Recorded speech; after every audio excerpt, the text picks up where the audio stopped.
Et si je te disais que la haine ne détruit pas ton ennemi, mais toi-même, que chaque pensée de détestation est comme un poison que tu bois, en espérant que l'autre en souffre? Aujourd'hui, on va parler d'un sujet brutal, mais essentiel. La haine, la détestation, et surtout comment s'en libérer. La haine ne naît jamais par hasard. Elle est souvent le résultat de 1. Blessures émotionnelles non guéries. 2. Sentiments d'injustice ou de trahison. 3. Jalousie ou comparaison constante. 4. Peur de perdre, peur d'être inférieur. La vérité, c'est que derrière chaque haine, il y a une douleur. Mais le problème, c'est que beaucoup de gens nourrissent cette douleur au lieu de la soigner. La haine est l'une des émotions les plus destructrices. Elle détruit ton mental. Tu rumines. Tu revis les mêmes scènes encore et encore. Tu perds ton énergie mentale. Elle détruit ton corps. Stress chronique, tension, fatigue. Ton corps encaisse ce que ton esprit refuse de lâcher. Elle détruit tes relations. Une personne remplie de haine devient méfiante, froide, parfois agressive, et finit isolée. Et elle t'empêche d'avancer. Pendant que tu fixes ton ennemi, tu oublies de construire ta vie.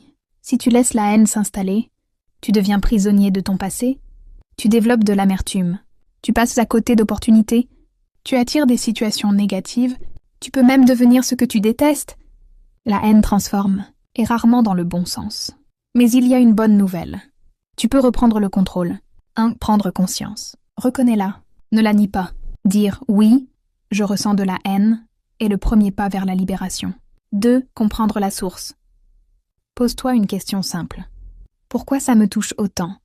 Souvent, la réponse parle de toi, pas de l'autre. 3. Arrêter de nourrir le feu. Moins tu repenses à la situation, plus elle perd de sa puissance. Ce sur quoi tu te concentres grandit. 4. Transformer l'énergie. Utilise cette colère comme carburant. Travail, sport, projet, réussite. Canalise-la au lieu de la subir. 5. Apprendre le détachement. Tout ne mérite pas ta réaction. Parfois, la vraie force, c'est de ne rien faire. 6. Pardonner sans forcément oublier. Le pardon, ce n'est pas pour l'autre, c'est pour toi. C'est te libérer de ce poids invisible. La haine, c'est comme porter une chaîne. Et croire que c'est l'autre qui est attaché. Tu peux continuer à nourrir cette émotion. Ou décider aujourd'hui de t'en libérer. Parce qu'au final, la paix intérieure vaut plus que n'importe quelle revanche. Alors pose-toi cette question. Est-ce que ça vaut vraiment la peine de sacrifier ta paix pour quelqu'un qui ne pense même pas à toi? Libère-toi, avance, et construis une vie plus grande que ta colère. Si tu as aimé ce message, like et partage pour en faire profiter à d'autres. Si tu le souhaites, tu peux laisser un commentaire.